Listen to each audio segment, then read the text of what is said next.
साहित्य लहर में आपका स्वागत है। आज आप सुनेंगे हिंदी कहानी यातना शिविर। आइए कहानी सुनते हैं। आजकल बड़ी मुश्किल से तो मेरी आंख लगती है और आधी रात को ये शोर शराबा शुरू हो जाता है। बाप और बेटियां तीनों टीवी को घेर कर बैठ जाते हैं। चुपचाप देखें तब भी कोई बात है, पर टीवी से ज्यादा शोर तो ये लोग मचाते हैं। ये लड़कियां, इन्हें फुटबॉल का क ख भी ना आता है, पर ऐसे चीयर अप करेंगी, ऐसे कमेंट्स करेंगी मानो खेल की विशेषज्ञ हो। आवाज से मेरे कान फटने से लगे थे। बेडरूम का दरवाजा बंद भी कर लूं तब भी कोई फर्क नहीं पड़ता। जब बर्दाश्त से बाहर हो गया, मैं बाहर आई और रिमोट उठाकर मैंने टीवी बंद कर दिया। ये क्या कर रही हो? पागल हो गई हो क्या? आज फाइनल है, जानती हो? इन्होंने लगभग मेरे हाथ से रिमोट छीनते हुए कहा। शोर शराबा फिर शुरू हो गया था। ये कोई वक्त है टीवी देखने का? मैंने लगभग चीखते हुए कहा। अब जिस वक्त मैच आएगा तभी तो देखेंगे ना। पूरी दुनिया देख रही है, तुम जैसों को छोड़कर। हाँ, मैं तो ऐसी ही सिरफिरी हूं, पर कह देती हूं, ये आवाजें बंद नहीं हुई तो मेरा दिमाग सचमुच घूम जाएगा। क्यों घूम जाएगा? तनु चीखी। ये तो तुम्हारे लाडले का फेवरेट गेम नहीं है ना? मेरा लाडला? मैं आंखें फाड़ उसे देखती रह गई। गुस्से के मारे मेरा पूरा शरीर थरथराने लगा। मेरा लाडला तो तुम्हारा कोई नहीं था। था ना, हमारा दुश्मन था। खुद तो मर गया, हमें जीते जी मार गया। तनु प्लीज, अनुजा ने समझाने की कोशिश की, पर वह तनु थी। एक बार बोलने पर आती है तो रुकती थोड़ी ही है। उसी रौ में कहे जा रही थी। कभी मिले तो पूछूंगी जरूर कि भाई साहब मरने की ऐसी भी क्या जल्दी थी। तनु, अब बस भी करो। इस बार अनुजा की आवाज थोड़ी सख्त थी। तनु का आवेश थोड़ा कम हुआ, फिर भी उसने बोलना जारी रखा। पापा प्लीज, हमारे कमरे के लिए एक टीवी अलग से ला दीजिए। यहाँ तो पूरा दिन मार्शल लॉ लगा रहता है, एक भी कार्यक्रम हम लोग ठीक से नहीं देख पाते हैं। अरे, पापा कहाँ गए? सच, ये कब उठकर चले गए, हमें पता ही नहीं चला। पापा कहाँ गए? कहाँ जाएंगे? अनुजा ने कहा। स्टडी में बैठे होंगे, अपने स्मार्टफोन पर मैच देख रहे होंगे या ट्रांजिस्टर पर कमेंट्री सुन रहे होंगे। बेचारे, उनका इतना सा सुख भी किसी से देखा नहीं जाता। तनु ने उसास भरकर कहा। चलिए दीदी रानी, कमरे में चला जाए, अपनी नींद ही पूरी कर ले। और दोनों जैसे मुझे अंगूठा दिखाती हुई कमरे से चली गई। टीवी चीखता रह गया। सुबह माहौल में एक तनाव था जो स्वाभाविक ही था, पर उसकी तरफ ध्यान देने की मुझे फुर्सत नहीं थी। चाय, नाश्ता, टिफिन, ये सब तो मेरी ही जिम्मेदारी थी ना, उन्हें तो पूरा करना ही था। नाश्ते की टेबल पर एकदम सन्नाटा सा था। एकाएक इन्होंने कहा, बच्चों शाम को 5 बजे तक घर आ जाना। क्यों पापा? दिल्ली से कुछ लोग आ रहे हैं। दरअसल अनु के लिए एक रिश्ता देखा है, वे ही लोग आ रहे हैं। मतलब दीदी को देखने आ रहे हैं?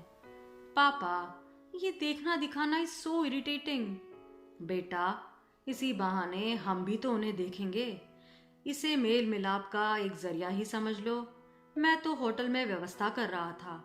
धत, होटल वोटल मैं नहीं जाऊंगी। अनुजा ने सख्त नापसंदी जाहिर की। वे लोग भी घर पर ही आना चाहते हैं। घर पर आने से काफी सारी बातें पता चलती है। आपका कल्चर, आपका स्टेटस, आपका टेस्ट, सबसे परिचय भी हो जाता है। होटल में सब कुछ फॉर्मल रहता है। तो तनु बेटा, तुम जरा जल्दी आकर चाय नाश्ता का देख लेना, दीदी को भी तैयार कर देना। मैं क्या पहनूं पापा? अनुजा ने पूछा। कुछ भी डिसेंट सा पहन ले, वे लोग दिल्ली वाले हैं। मुझे नहीं लगता कपड़ों के मामले में बहुत कंजर्वेटिव होंगे। अच्छा, मैं निकलता हूँ, शाम को जल्दी आने की कोशिश करूंगा। और वे उठ खड़े हुए। मैं प्रतीक्षा ही करती रह गई कि वे मुझसे भी शाम के लिए कुछ विशेष हिदायतें देंगे, पर वे तो सब कुछ तनु को सौंप कर रवाना हो गए। गुस्से से फनफना उठी मैं। इससे बड़ा अपमान और क्या हो सकता था। जानती थी ये रात का बदला लिया जा रहा है। मैंने भी बदला लेने की ठान ली। सोच लिया अब किचन की तरफ झांकूंगी भी नहीं। कोई कुछ पूछेगा भी तो टका सा जवाब दे दूंगी। पर पूरी दोपहर बीत गई, मेरे कमरे में कोई नहीं आया। वादे के मुताबिक ये शाम को जल्दी आ गए थे। तनु कमरे में इन्हें चाय देने आई, मुझसे पूछा तक नहीं। चाय पीकर ये फ्रेश होने चले गए। बाथरूम से लौटकर ये कपड़े बदलने लगे। तब तक मैं सब्र किए रही, पर तैयार होकर जब वे बाहर जाने लगे तो मुझसे नहीं रहा गया। मैंने कसेले स्वर में पूछा, मेरा बाहर आना जरूरी तो नहीं है ना? तुम्हारी मर्जी। नहीं, मुझे एकदम दरकिनार कर दिया है, इसलिए पूछ रही हूं। आओगी तो अच्छा लगेगा, नहीं तो कह दूंगा बीमार है। आपने सुबह जो तनु से कहा मुझसे नहीं कह सकते थे। जानबूझकर मेरा अपमान करते हैं, यही लड़कियां भी सीख रही है।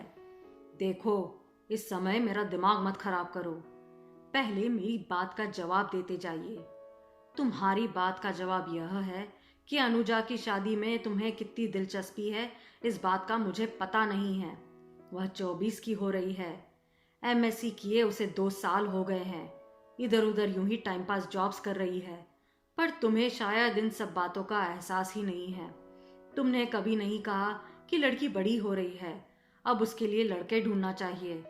अक्सर तो ये काम माँ ही करती है, और वो लड़की मुझसे पूछ रही है कि पापा मैं क्या पहनूं, जबकि यह बात माँ से पूछनी चाहिए। आप सबने तो मुझे दूध की मक्खी की तरह निकाल बाहर कर दिया है। क्या कहती और क्या सुनती? तुम खुद ही छिटक कर दूर खड़ी हो गई हो और दूसरे पर दोष मढ़ रही हो। ये घर, ये गृहस्थी, ये लड़कियां और मैं, सब जैसे तुम्हारे है ही नहीं। तुम बस एक रस्म अदायगी करती जा रही हो। कभी फुर्सत से बैठकर सोचना कि तुम्हारी स्थिति के जिम्मेदार कौन है। खैर, ये बहस का मुद्दा है, फिर कभी। अभी मेरे पास समय नहीं है, तुम आराम करो। मन तो हो रहा था कि सचमुच आराम ही करती रहूं। जब किसी को मेरी जरूरत ही नहीं है तो मुझे ही क्या पड़ी है। पर कई बार घर में काम करने वालों का लिहाज करना पड़ता है। वे हर बात को फौरन जग जाहिर कर देते हैं। हमारी महरी ने तो अपने 4-5 बंगलों में बात फैला दी है कि जवान बेटे की मौत के बाद से 25 नंबर वाली मैडम थोड़ी सी खिसक गई है। वे लोग अब मुझे विचित्र नजरों से देखते हैं। उन नजरों से मैं सिर्फ सहानुभूति नहीं होती है, कौतूहल भी होता है। जब अपने घर में ही इस तरह की उपेक्षा मिल रही है तो बाहर वालों से क्या अपेक्षा की जा सकती है। मेरा दुख जैसे सिर्फ मेरा होकर रह गया है, औरों को उससे कुछ लेना देना ही नहीं है। ठीक 7 बजे तैयार होकर जब मैं बाहर आई तो तीनों मुझे देखते ही रह गए। मुझे भी लग रहा था कि जोश में आकर मैंने कुछ ज्यादा ही साज श्रृंगार कर लिया। मेरे सामने अनु इतनी सौम्य लग रही थी और सुंदर भी। मुझे देखकर तनु ने मुंह बिचका दिया। ये कुछ कहने को हुए, फिर चुप हो गए। आजकल मुझसे कुछ कहते ही नहीं हैं। ये डरने लगे हैं। ना चाहते हुए भी मैं एकदम आपा खो बैठती हूँ। एक बार मन किया कि कपड़े बदल लूं, पर अब समय नहीं था। वे लोग किसी भी समय आ सकते थे। और लो, घंटी बज ही गई। जब सब लोग अपना स्थान ग्रहण कर चुके तो परिचय का दौर शुरू हुआ। तनु ने पहले ही ऐलान कर दिया था कि दीदी चाय वाय लेकर नहीं आएगी, वो काम मैं और गोपाल करेंगे। दीदी ठाठ से आपके साथ बैठेगी। सो अनुजा हम लोगों के साथ ही बैठी थी, बड़ी सुंदर लग रही थी। बातचीत के प्रारंभिक दौर के बाद मेहमानों को नाश्ते के लिए आमंत्रित किया गया। मैंने देखा कि मेरी मदद के बिना भी तनु ने काफी लंबी चौड़ी इंतजाम कर रखा था। डाइनिंग टेबल डोंगों से खचाखच भर गया था। जैसे ही पहला डोंगा खुला, मेरा तो खून ही जम गया। समोसे! पिछले 4 साल से इस घर में समोसे नहीं बने थे, ना बाहर से आए थे। समझ गई कि तनु की कारस्तानी है, उसने जानबूझकर यह किया है। आज तो इसकी खबर लेनी ही पड़ेगी। लड़की हद से ज्यादा गुस्ताख होती जा रही है। सॉरी आंटी, तनु ने सफाई देते हुए कहा। मम्मी बीमार है, इसलिए नाश्ता बाजार से ही मंगवाना पड़ा। मैंने आज दीदी को किचन में पाँव नहीं रखने दिया, और मैं तो इस मामले में एकदम कोरी हूँ। सबने एक बार फिर गौर से सजी धजी बीमार मम्मी को देखा। संकोच से मैं गड़ ही गई। मैं राह देखती रह गई कि कब ये लोग जाएंगे और कब मैं तनु को आड़े हाथ लूं, पर मौका ही नहीं मिला। वे लोग बड़ी लंबी पारी खेले, फिर माँ बाप तो उठकर चले गए, दोनों बेटों को यहीं छोड़ गए। बच्चों की बातें थी कि खत्म ही नहीं हो रही थी। उन लोगों को थोड़ी स्वतंत्रता देने के लिए ये स्टडी में चले गए। फिर मेरा वहाँ बैठना अप्रासंगिक लगने लगा। मैं कमरे में चली आई। 5-6 दिन बाद की बात है। उस रात खाने की मेज पर इन्होंने एकाएक कहा, अनु बेटे, कंग्रेचुलेशंस, तुमने दिल्ली फतेह कर ली। मतलब? अनुजा का अगला प्रश्न था। मतलब उनके यहाँ से हाँ आ गई है ना पापा? तनु किलक उठी और उसने उठकर दीदी को गले से लगा लिया। हाँ बेटा, उनके यहाँ से हाँ आ गई है। अनु, अब तुम अपनी भी राय बता दो ताकि सगाई की तारीख तय की जा सके। दीदी की राय अलग से पूछने की क्या जरूरत है पापा, जरा उनका चेहरा तो देखिए। सचमुच अनुजा का चेहरा एकदम सिंदूरी हो रहा था। हाँ, एक बात और, रामशंकर जी ने कहलवाया है कि अगर ऐतराज ना हो तो दोनों डोलियां एक साथ ले जा सकते हैं। आप भी फ्री, हम भी फ्री। धत, मैं उस बांगड़ू से शादी नहीं करूंगी, तनु ने कहा। ये बांगड़ू मत कहना। हाँ, इंजीनियर है वह, अगले साल यूएस से जा रहा है अगली पढ़ाई के लिए। देखा पापा, अभी सगाई भी नहीं हुई है और उन लोगों की वकालत शुरू हो गई है। वो इंजीनियर या जो भी हो, मैं उससे शादी नहीं करूंगी। बड़ी मुश्किल से तो मुझे तुमसे छुटकारा मिल रहा है। तुम्हारे देवर से शादी कर लूंगी तो वहां भी तुम मेरी जेठानी बन जाओगी और रोब झाड़ोगी, बेचारी मैं। ओके ओके, लड़ो मत। वैसे मैंने उनसे पहले ही कह दिया था कि छुटकी हमारी मेडिकल स्टूडेंट है, वह डॉक्टर दूल्हे की चाह रखेगी। ये ठीक किया पापा। और पापा, दीदी की शादी के बाद मैं हॉस्टल शिफ्ट कर लूंगी। फाइनल है मेरा। टाइम बे टाइम वार्ड ड्यूटी लगती है। घर से जाना बहुत मुश्किल हो जाएगा। पढ़ाई की दृष्टि से भी ठीक रहता है। फाइनल में करीब सभी हॉस्टल चले जाते हैं। मतलब दीदी ससुराल चली जाएगी और तुम हॉस्टल चली जाओगी। मुझ गरीब को इस यातना शिविर में अकेला छोड़ देगी। ऐसे मत करो भाई, हैव मर्सी ऑन मी। यातना शिविर? इस शब्द को सुनते ही लड़कियों ने जिस नज़र से मुझे देखा वह असहनीय थी। कमरे में आने के बाद भी लग रहा था जैसे वह नजरें मेरा पीछा कर रही हो। ये काफी देर तक बाहर बच्चों के साथ हंसी मजाक करते रहे। कमरे में आए तब 11 बज चुके थे। उन्हें लगा होगा मैं सो गई हूँ, इसलिए चुपचाप आकर लेट गए। पर मैं तो भरी पड़ी थी, कब से प्रतीक्षा कर रही थी। सुनिए, मैंने कहा। बोलो, उन्होंने उनीदा आवाज में कहा। आज एक बात का फैसला हो जाना चाहिए। अब आधी रात को कौन सा केस लेकर बैठ गई हो तुम? सो जाओ, सुबह देखेंगे। नहीं, इस बात का फैसला आज और अभी होना चाहिए। हाँ बोलो, कहते हुए ये उठ बैठे। आज मैं यह जानना चाहती हूँ कि इस घर में मेरी हैसियत क्या है। मतलब मैं इस घर की एक अवैतनिक नौकरानी हूं या? साफ साफ कहो भाई, आधी रात को बेमतलब का बखेड़ा ले बैठी हो। लड़के वालों की तरफ से हाँ आई थी, यह बात मुझे पहले नहीं बताई जा सकती थी? तुमने पूछा था? मैं चुप रह गई, क्या बोलती। वे ही बोले, उन लोगों को हमारे यहाँ आए इतने दिन हो गए, तुमने एक बार भी जानने की कोशिश की कि उनके यहाँ से क्या जवाब आया?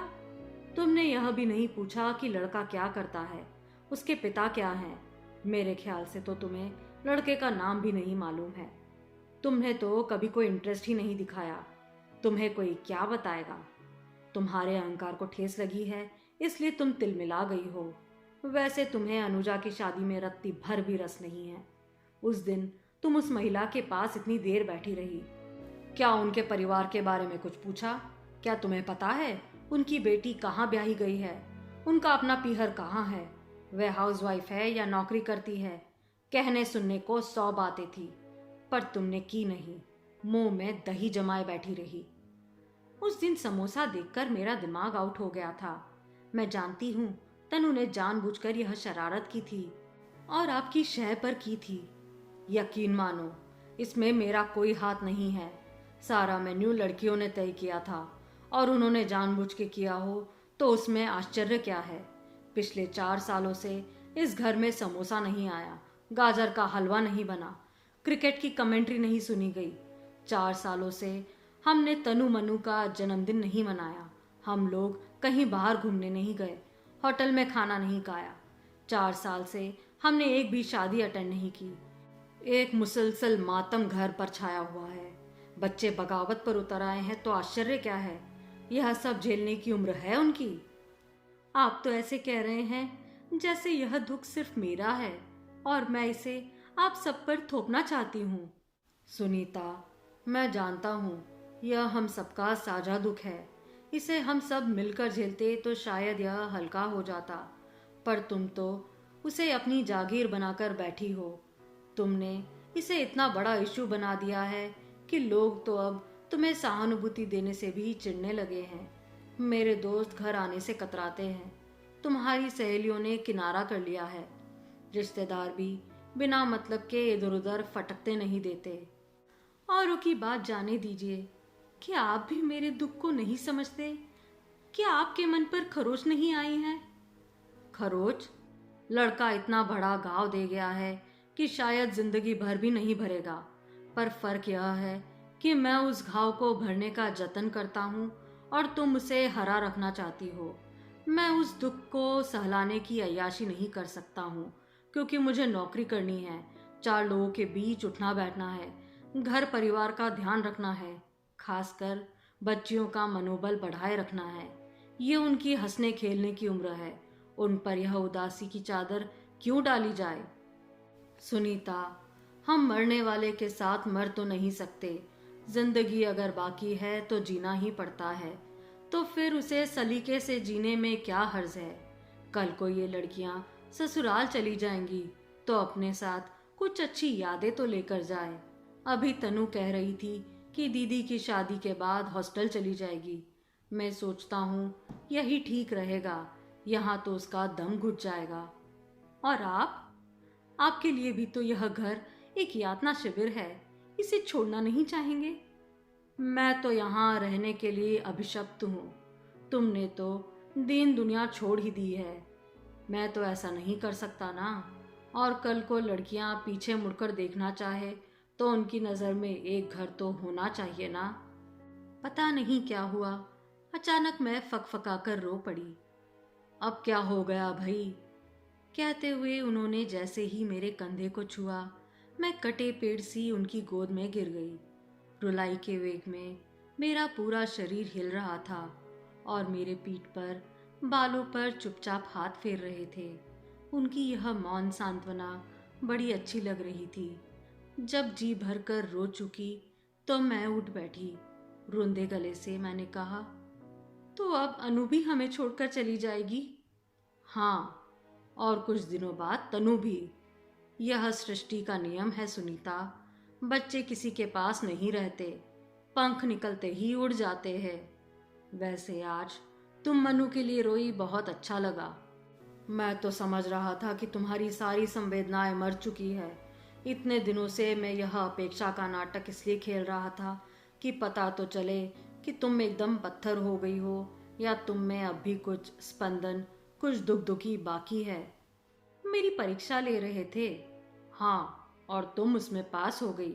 अब बस एक काम करना है, जितने दिन बेटियां घर में हैं उसे खूब लाड़ दुलार करो, ताकि यहाँ से जाते समय उनके आंचल में अच्छी सी प्यारी सी स्मृतियां हो। मैंने बच्चों पर बहुत अन्याय किया है ना, क्या पता वे लोग मुझे क्षमा भी कर पाएंगी कि नहीं। एक बार उन्हें अंक में भर कर तो देखो, सारे गिले शिकवे पल भर में दूर हो जाएंगे। और उन्होंने मुझे अंक में भर लिया। कितने दिनों बाद मैंने इनके स्पर्श में पहले की सी ऊष्मा महसूस की थी। आप सुन रहे थे मालती जोशी जी की कहानी यातना शिविर। अगर आपको पसंद आई तो प्लीज़ मेरे चैनल को लाइक, शेयर और सब्सक्राइब ज़रूर कीजिए। धन्यवाद।